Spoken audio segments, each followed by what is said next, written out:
right, the news and wargaming, here we go. Well, first of all, in No Enemies Here, you know, I never blah blah blah my channel. I'm gonna do it now. So, Sunday night on No Enemies Here, in conversation, that is, we have John Butterfield. Yeah, took me about 1.5 years to nab John. I did it. So it will be on Sunday, the 22nd of November at 7 p.m. Eastern Time.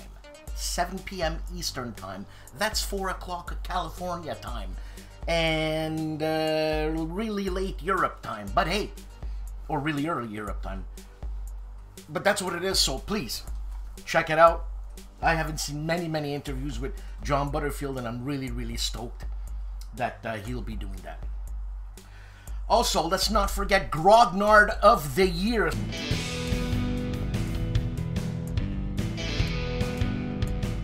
So far, we have Jim Ozarski.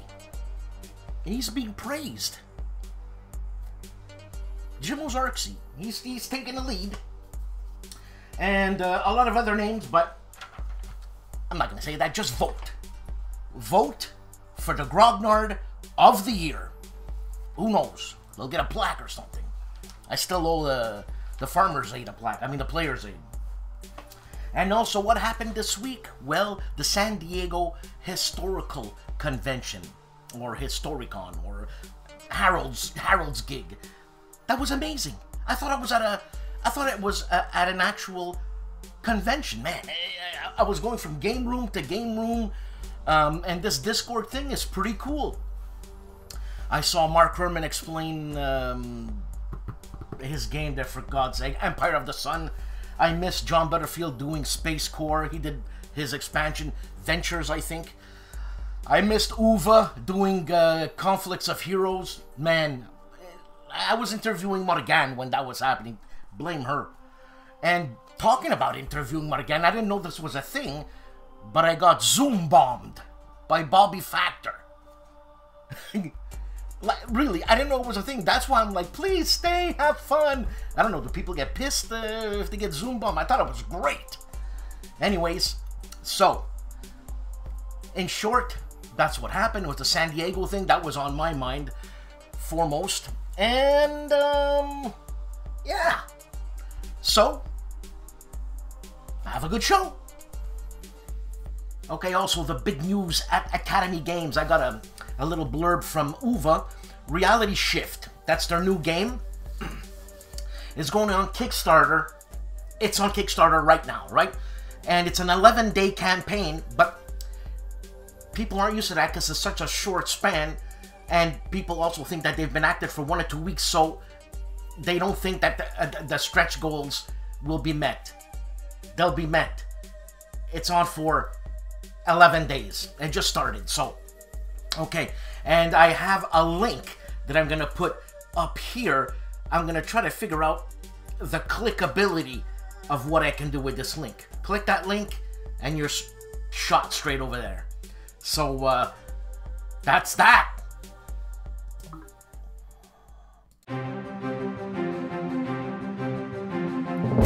Strategy and Tactics Press. Military History In-Depth Analysis. World at War. Issue number, I don't know, I can't see it right now, but it's the new World at War. And the game is Centrifugal Offensive. I know people are going to say centrifugal. It's centrifugal. That's right. Centrifugal Offensive. The Japanese campaign in the Pacific, 1941 to 1942. This is a solo game of strategic level of the initial Imperial Japanese campaigns in the Pacific War from 1941 to 1942. Aircrafts represent 1 to 3 air groups or regiments, 3 to 9 squadrons. Distance between each space on the map vary depending on location and strategic importance, with the distance varying from 1,000 to a few hundred kilometers. Each turn represents 1 month of operation. And what you get with this game is a 22 by 34 inch mat and 228 die-cut counters. Revolution Games and Fury at Midway. This game was originally published in Japanese by Bonsai Games as Midway, turning the tide in the Pacific. The game is designed by Yasushi Nakaguro, developed by Roger Miller, and playing time is 90 minutes. And what you get with this game are two 11 by 17 inch maps, 72 die-cut counters, 12 poker-sized cards, 12-page rulebook, a cover player aid, and you have a choice of a Ziploc bag or boxed. Actually, no, it's Ziplocked. No choice. Worthington Publishing and Darren Leveloff's Soviet Dawn Deluxe Edition. This is an update of the classic solitaire game, Soviet Dawn.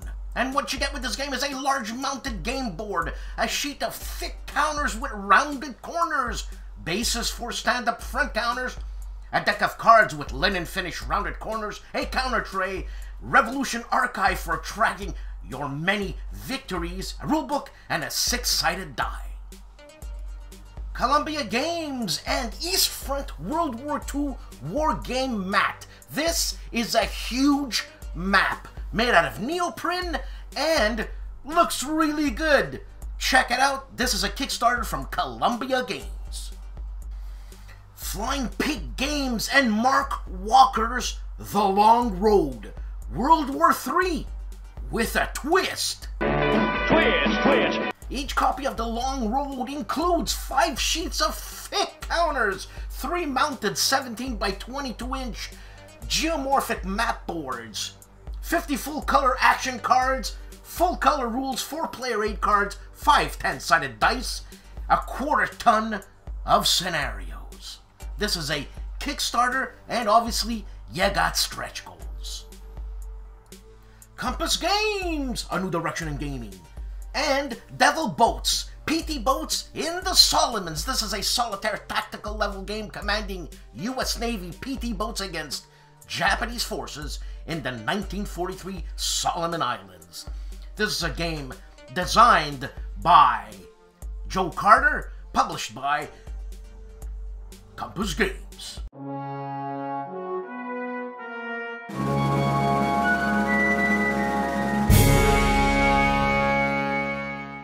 Hello, this is Riccardo Masini, and this week's greatest day of history in games is November 26, 1758, the day when French forces situated on a strategic location fell in British hands, leaving the road for the conquest of Canada open. Fort Duquesne.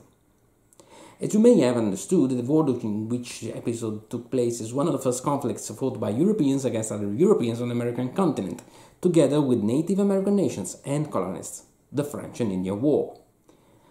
Part of the greater 7 Years' War, which pitted once again France against England, the French and Indian War was one of the first truly global and intercontinental conflicts of human history. For years, France and England fought not just in the Old World, but on the seas and lands of their most remote possessions all around the globe, and fiercely they fought. After years of great tension, the war broke out in America thanks to the actions of an individual that will become quite popular a couple of decades later, none other than a young George Washington. Although vastly outnumbered by the British colonists, the French settlers had a much closer relationship with native nations and proceeded to gradually expand their territory with their consent. So, in early 1754, the young Captain Washington led a small colonial militia force sent from Virginia, deep inside the Ohio territory, to inspect the construction of a new series of French forts nearby modern-day Pittsburgh. A skirmish with a mix of French regulars and Canadian militia ensued, with the death of the French commander. Washington had to retreat, hastily building a provisory fort dubbed Fort Necessity, but in the end he surrendered to superior enemy forces. Open war had finally begun. The years that followed were marked by a distinct military escalation, from the first small skirmishes involving tens or at most hundreds of troops on each side. A more regular conflict evolved with large-scale battles and full European-style sieges. One of these was the siege of Fort Duquesne in 1758, not far from the location of the original skirmish fought by Washington 4 years before. Fort Duquesne was a strategic position on a possible invasion route to Canada, the main objective of all British forces. Believing the fort to be almost devoid of enemy forces, the British commander Major James Grant ordered an advance in classical European style, with close order formations. But Fort Duquesne had a quite strong garrison, and as always could count on the help of the native warriors in the area. The British vanguard was ambushed in the forest and easily repulsed. The French commander, however, knew that he could not resist a second wave of numerically overwhelming British troops, and so on November 26 set ablaze the fort and abandoned it. The British had rebuilt it with a new name of Fort Pitt. The road to Canada was now open. The French and Indian War is quite a peculiar conflict which saw European tactics evolve to face a new type of warfare in a very difficult environment, the wilderness of 18th century North America. Many games tried to capture that asymmetrical struggle from the very basic Bloody Mohawk to the hybrid A Few Acres of Snow and the epic CDG Wilderness War. But today's game is quite peculiar as well. 1754 Conquest from Academy Games. Using the same system of 878 Vikings and 1775 Rebellion, this game uses very simple rules to represent a fragmented and highly irregular conflict. The four players work in pairs, French regulars and Canadians on one side, British regulars and colonists on the other, each with the individual strength and weaknesses.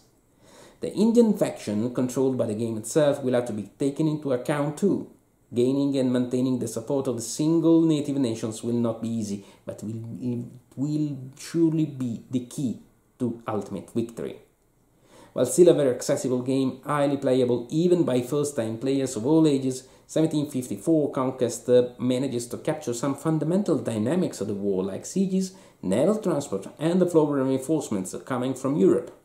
Also, a variable and unpredictable ending mechanic keeps tension high, together with the strain of coordinating such diverse forces over the entire northeastern area of the American continent. So, that's it for this week. See you on the next battlefields. Ciao!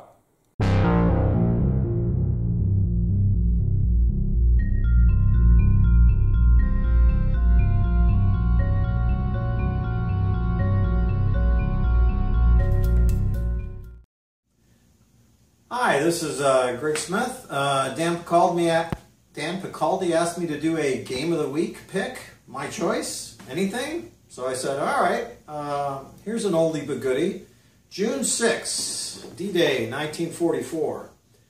Richard Berg design from GMT, back from 1999. Do I like this game? Well, I bought 3 copies of it, as you can see. In fact, I liked it well enough, I made my own laminated planning charts in color. I'm not crazy, I prefer the term eccentric, but yes, I like this game a lot. Couple things, it's a 2-mapper. You see Gold, Juno, all 5 beaches here. 2 maps, is it a monster? I would call it a mini monster, really. It's certainly not playable in a day. It's going to take you a couple days to run through this. Great game for team play, especially at conventions. It's a great convention game because you can have 2 Americans, works pretty well. The British on one side and the 2 allies, British and Americans, and you can play 1 or 2 Germans. So it plays well for conventions, 3 or 4 players. Neat supply rules. You've got to decide who you want to make the pushes. You've got the landings. You've got the paratroopers. Just a nice big game. Huge monster? No. Small game? No. It's kind of in the middle, a mini monster. The units are brigades and regiments with battalion breakdowns. Some battalions, like tank units, tend to be in battalions. Just a nice little game. So if you've never done June 6 by Richard Berg, the 1999 game, I'd recommend it. It's, like I said, it's a fun convention game if you ever go to conventions again. Thanks. Bye.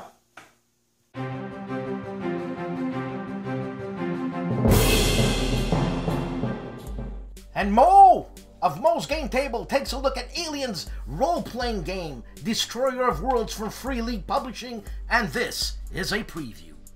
And GIMPY of the GIMPY Gamers checking out Core Space. This is a Kickstarter and also continues his review through Part 8 of Ager Sanguinis. And the face of Lock and Load Publishing, the OG, the original GROGNARD, is live at the San Diego Historicon World at War 85 gameplay. And the great STUKAJOE was continuing his playthrough of a game designed by Ryan Heilman and Dave Shaw, Brave Little Belgium, published by HOLLANDSPIELE. And the man famously known as Calandale, Enrico Viglino, continues his playthrough of an 18xx game called 1817. Marco Wargamer checks out This War Without an Enemy, The English Civil War 1642 to 1646 by Nuts Publishing. He also checks out Jeff Horger's new game Apocalypse Road, published by GMT. Little Wars TV channel is having their own awards called the Caesar Awards. Nominations are opened till December 31st, 2020, that is, and it's about your favorite YouTube channel or your favorite blog, but it's Content Creator Awards. So go check it out and don't forget to vote for me. If you vote for me, I will change the face of wargaming. I will lower taxes on wargame games. Shipping costs will be eradicated if you vote for No Enemies Here. Wargaming News. Vote in big numbers. Remember that name. No Enemies Here. I'm counting on you.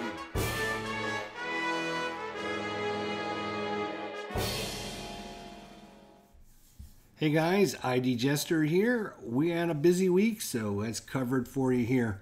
Of course, last Saturday we had another episode of The War Room with Tony's Board Life and Russ Swordsman Wargamer. Unfortunately, Big Board Gaming wasn't able to join us because of technical difficulties. We're going to reschedule him, so stay tuned for news on that. In fact, we're having a new episode of The War Room on Saturday. This time it's at 12 o'clock p.m. Eastern Standard Time. And we're going to have YouTuber Hex to Hex join us for that episode, talking all kinds of great wargaming news and information. In between that, we got a bunch of things done. What did we get done? So, why are these boxes so heavy? We got an episode of Legendary Encounters in the Alien deck building game. We got to relive and replay the Aliens movie. Super cool, super fun with that. We got our episode number 2 of Alien Abyss, the coin game by GMT. So we got the Solo FARC faction episode number 2 up. We started a brand new campaign of Field Commander Napoleon from DVG Games. We started the 1796 campaign once again, giving that a try. And then around the week out, we finished up the week by playing a Legendary Marvel Edition scenario. And in between all that, we got our multi-man publishing sale box came in. So we decided to do a live unboxing, opening the packages and checking out what's inside each of the boxes. So we covered Warriors of God, No Question of Surrender, the enhanced edition of the Mighty Endeavor, A Most Dangerous Time, and last but not least, Warriors of Japan. All those, of course, by Multi-Man Publishing. So if you want to find out what's in any of these boxes, you're interested in these games, check out those videos. Hopefully we'll see you guys today at 12 o'clock p.m. Eastern Standard Time, where we get to talk wargaming news with Tony's Board Life, Rough Swordsman, Wargamer, and special guest, Hex to Hex. See you guys there. Till then, take care. And the man who was leading the race in the Grognard of the year 2020, Jim Ozorski.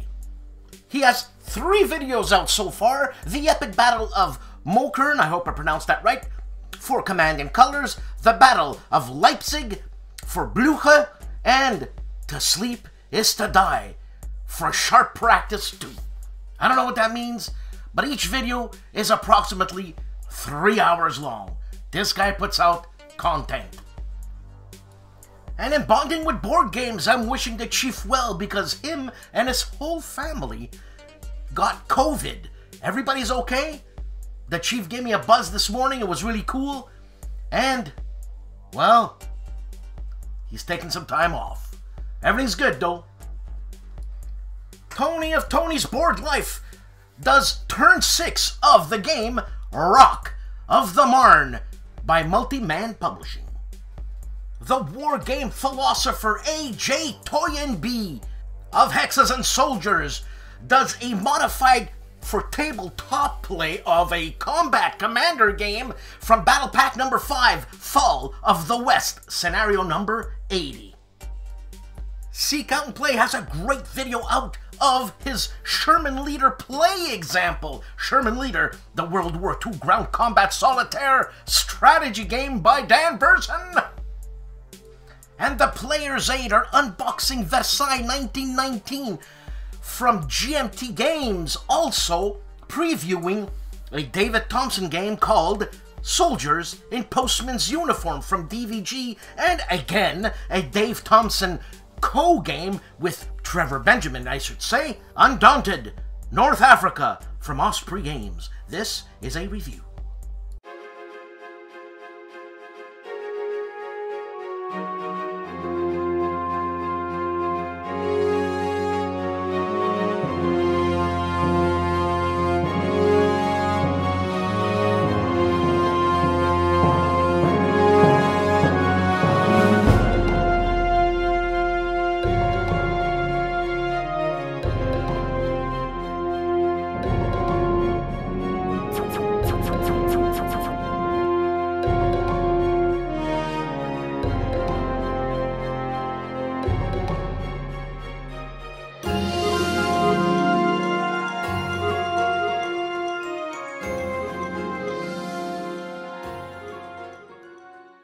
And the CEO of the Big Board Gaming, Kevin, checks out A Time for Trumpets, a Bruno Sinigalio monster game just released and published by GMT, plus The Last Stand, which is a live chat.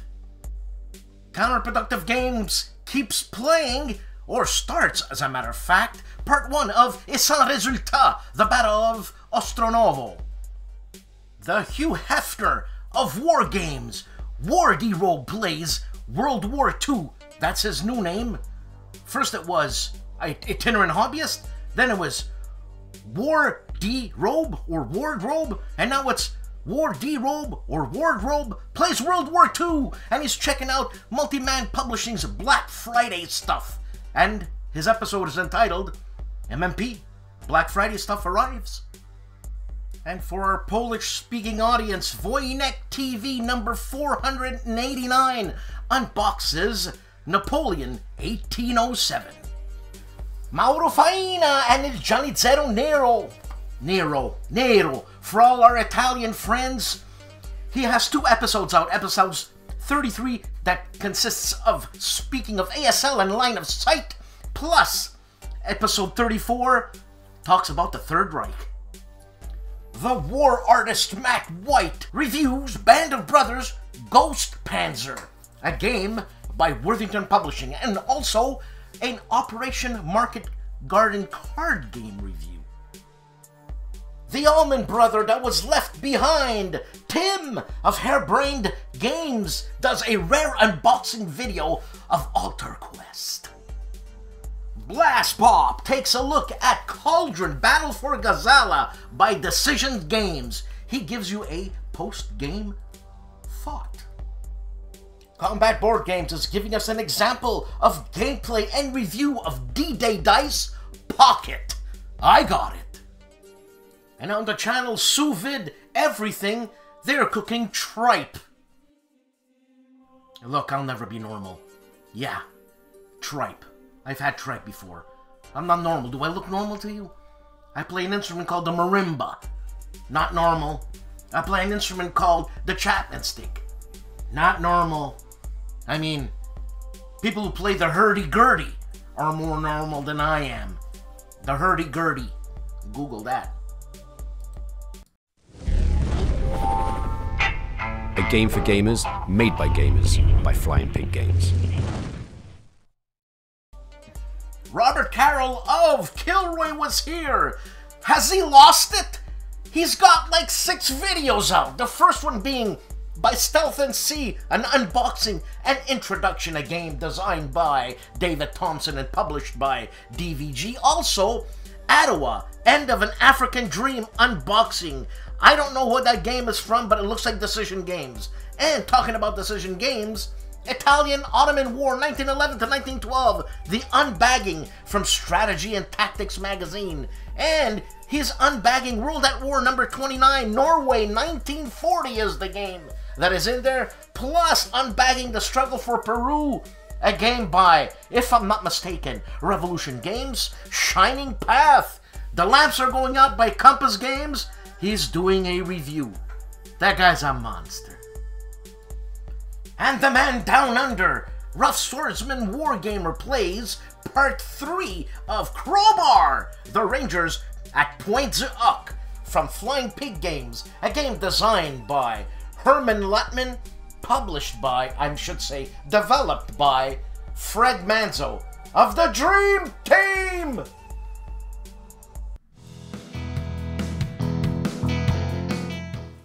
Hey guys, Dave here. Welcome to the Centurions Review, the punk rock band of war game review institutions. The first game we're doing a review of on our website is Hell Tank from Metagaming. It's micro game number 19.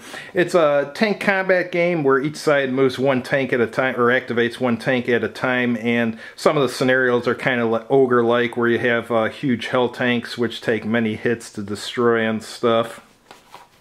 And then as far as unboxing videos, first one we're doing on our YouTube channel is Mig Killers. It's from Kurdik and Russo. It's a game science publication. Looks like kind of an interesting air combat game. And then we've done a unbagging of... This is actually called October War. It says Yom Kippur 1973 War. That's not the name of the game. It's October War. It's a double-sized game in this issue. I think this issue, I was told, originally cost $60. It has 2 sheets of counters, 2 maps. Looks like a super-duper big game. And the last game we've done an unboxing of is Final Days, the miniature game. It's from Kenzer & Company, the same company that produced the miniature game Fairy Meat. It includes, I think, 20-some miniatures and 2 maps. The maps are black and white, but actually in this game that looks kind of cool. Kind of goes with the theme. Looks like a very simple miniatures game. Hopefully it's good. Thanks for watching. Hope to see you guys soon on our website and on our YouTube channel. Have a good evening. Wayne Hansen does Let's Play Chancellorville 1863 tutorial and review, a game designed by Morris Suckling, published by Worthington Publishing. Stephen Dolges gives us his review of 1918-1919 Storm in the West, a game by GMT. Harold Buchanan and his Harold on Games on Video has an interview with Dana Lombardi. Joel Toppin takes a look at the game included in C3I number 29, Mark Herman's Plan Orange.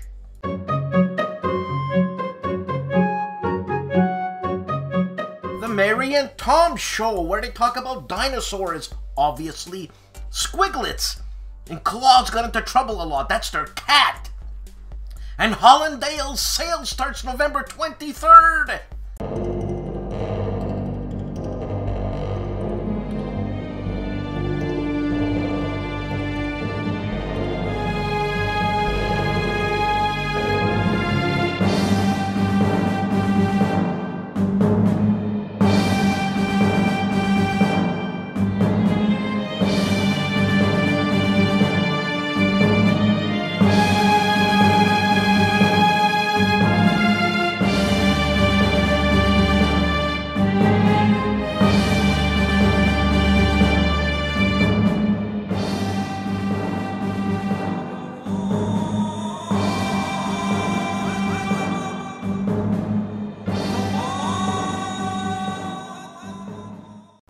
Another week, another show. I don't know how many times I'm going to say this. But thank you for watching. Please subscribe, comment below, say something, say hi. And please support this channel on Patreon. And with that, winter is coming. Yeah. Hey.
Hi, I'm Dan Pancaldi, and I'm gonna tell you how I feel when I approach the subject of a game I wanna play.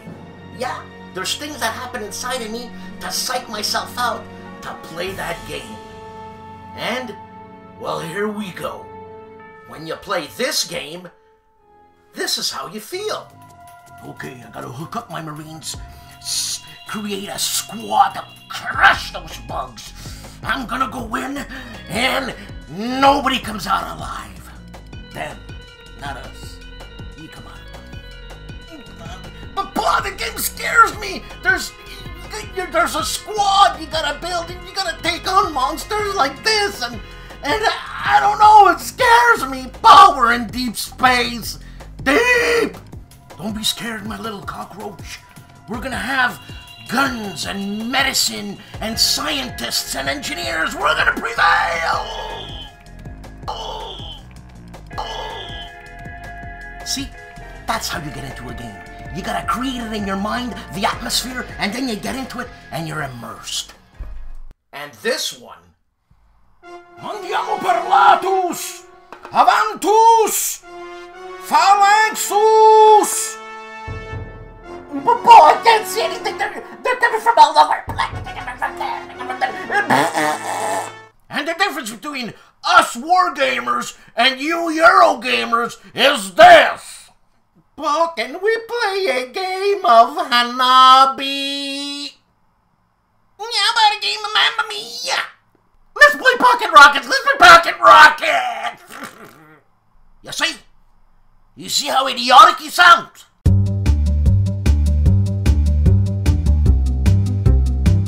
And games like this, man. Woo! Was ist das Problem? Schnell raus! Ein kein Problem! Jawohl, Herr Kommandant!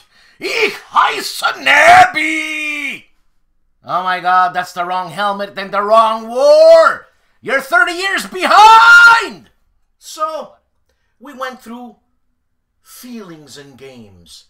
And when I play a game and I have these ridiculous, fun feelings, I really get off on that game, man. Ciao, baby!